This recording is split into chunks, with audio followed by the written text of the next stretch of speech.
What's up, Liron here. One of the concepts I've been thinking a lot about lately is how you most of the time won't get things right the first go, the first attempt.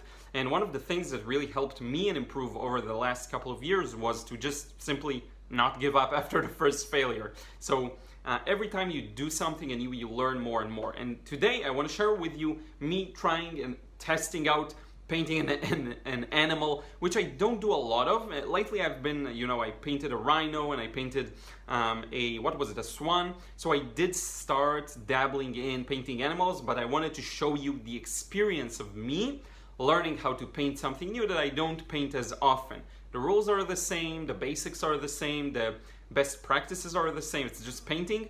But I want to show you how I struggle a bit with this reference and the final result, which I'm happy about it for a first attempt. Okay, you have to remember, first attempt, I can do 5 more of these and I'll definitely improve. Okay, so I want to show you, I don't get it right the first time, most of the time, and don't worry if you don't as well. There's a lot of value in painting the same thing over and over.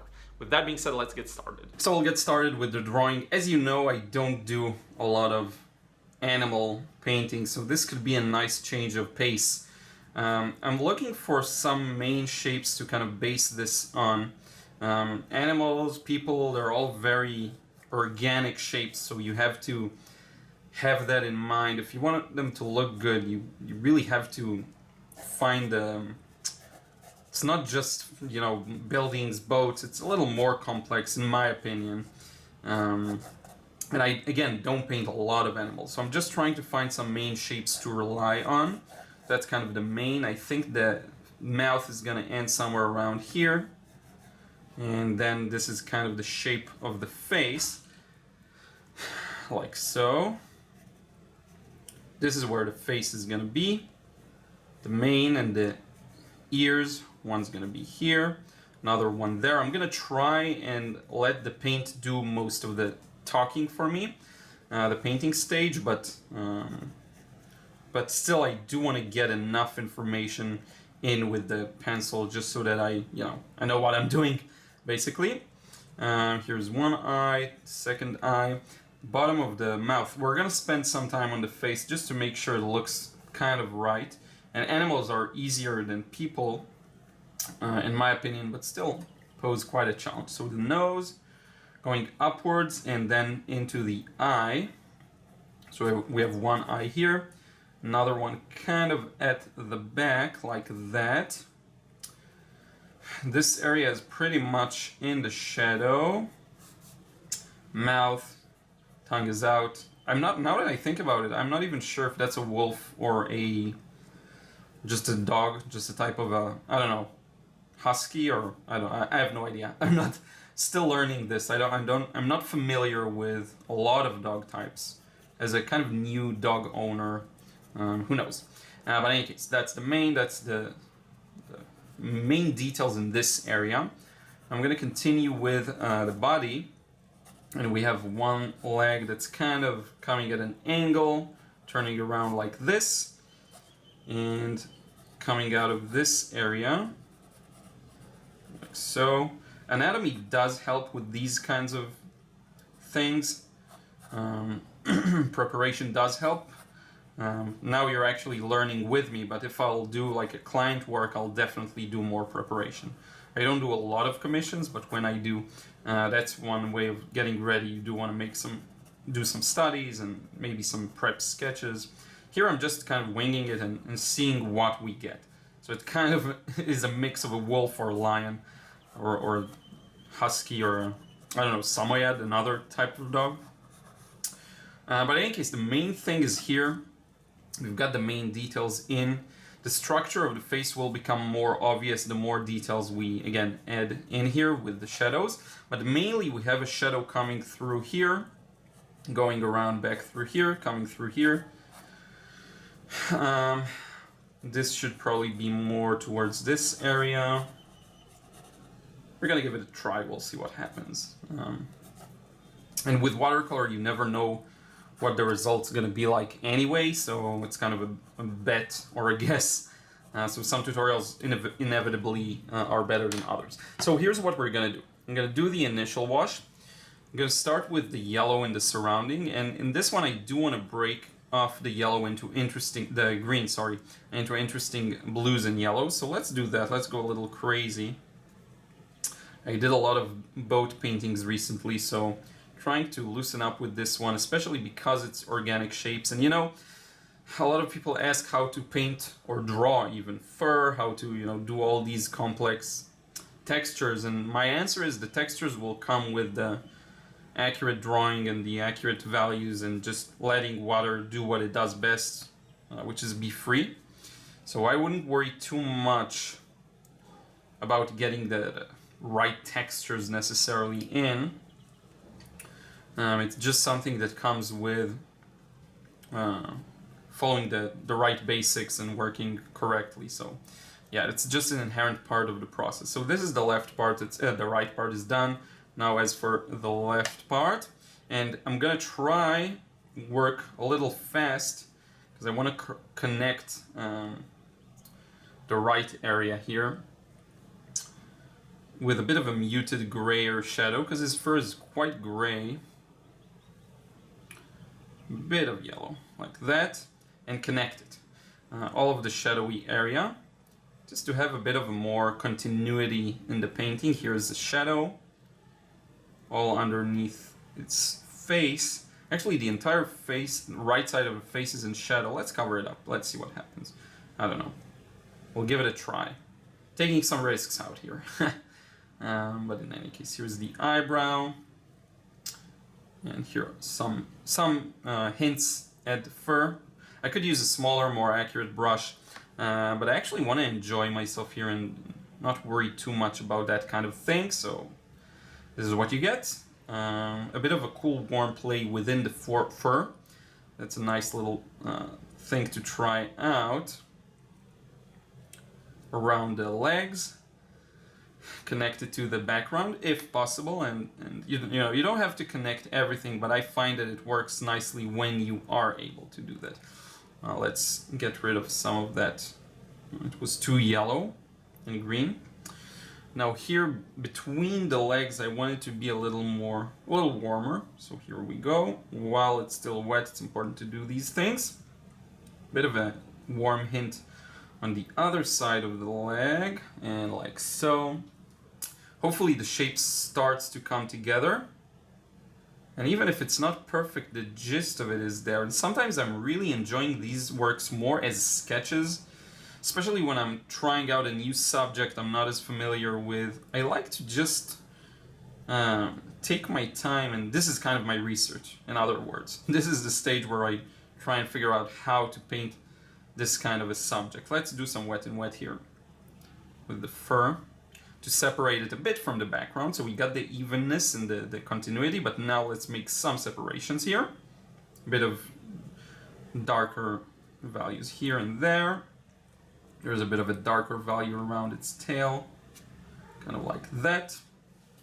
Now we have some kind of a good sense of light and shadow working in our favor. The bottom section is fairly light, but it's not empty of detail, so I do want to put in some kind of a thing there. Just keeping them separate. The very dark area that's still wet and the bottom section, keeping them separate. The tail here is white, so here we go. Around the feet. And this is pretty much it for the main wash here. I could also start adding in some more. Here it starts to dry, so I could add like that kind of thing. Maybe a bit of a hint here around the leg. This entire section should be a little darker. Like so. Maybe here as well. Definitely here and here. Around this leg. Maybe went a little more too much to the left, so. And again, I'm gonna fix it again, and this time I got it somewhat right. Yep, looks good. And yeah, this isn't necessarily even interesting, you know. I hope it's interesting seeing this process, but it's very much keeping it simple. Now let's switch to a smaller brush and continue putting in some shadows and details. So we have the eyes. Let's add a bit of blue to the eyes. I don't know why, but that kind of thing can look good. A bit of blue here. We have the structure of the face, so a bit more warmth on the well-lit side. That's how I see it, at least. There's a bit of warmth here. Bit of warmth. The nose, let's make that kind of warm. A bit of a fuzz of the fur here. And the dry brush can also really help with that fuzzy fur texture. That can also really help. There's this triangle here. These are all just very gentle shapes that you add in, and the more you add, the better the impression should appear and should look, should you know, make itself, manifest itself. I would say. Bit of warmth on the tail. We can actually now merge these two areas together. I think it's dry enough. And I think now we can start putting in some very darks. So I'm going to use a combination of some Carbazole Violet, maybe some of that Quinacridone Rose, and some yellow to neutralize. And now let's start pushing the darkness. So we have the nose here. And that kind of thing will really make it pop. So that's the nose, heavy shadows here, shape of the mouth, it's all in the shadows, like so. And you have to really kind of believe it will work and keep going. Again, a lot of people kind of disqualify the painting way too early. But if you just have enough patience, you may find out that a lot of paintings you thought you already messed up are actually very good.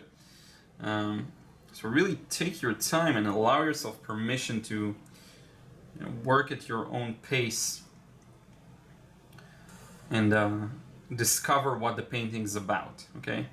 And you may mess it up, who knows, you may do something and you mess it up completely. That can happen. But you never really know, so it's a good habit to try and finalize things, and then, when it's all said and done, if it's a failure, you move on. But it's never a failure because you kept at it and did your best. So yeah, here is a shadow on the leg. A bit of let's make this shadow a little more readable. Funny enough, I'm really close to just finishing this one off, I'm gonna add a bit of water and lift. This area is a little too dark for my taste, so I want the nose to be more obvious. So let's lift back some of that. Let's blend in this line here. We don't need it. So let's get rid of some of it, at least whatever we can, like so. And I'm observing it. That it can be boring and take time, but this is what I have to do in order to figure out what's missing, if at all. Here there should be a darker shadow. Here. Here as well, around the feet,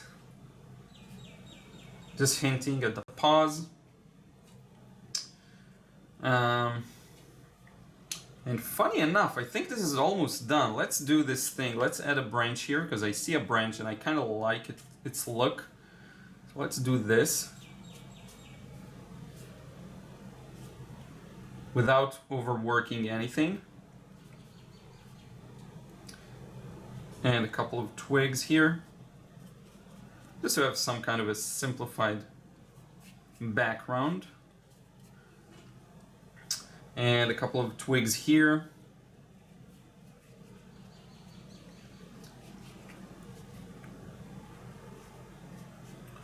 And I think this one's pretty much done, really. A nice little experiment. And whether you like the result or not, I actually learned a lot from this, and you need to be able to do these very small studies, small scale and small in terms of effort also, studies to get better. And to not judge yourself too harshly on the result, whatever it is. That's the only way to learn, really. So, you can keep adding more and more. And you saw that drawing was very basic as well. I could take some more time, detail out the different facial features and structure. So yeah, the shape of the nose isn't as accurate, but I think this works really well as a wolf or a, you know, dog. So I'm gonna wrap it up now, I think. I hope you enjoyed this quick demo, just the first attempt maybe to get more of these kinds of subjects, more animals to paint, and hopefully I'll do many more. I'm just doing a couple of small touches here, I don't know, taking risks, that's fine.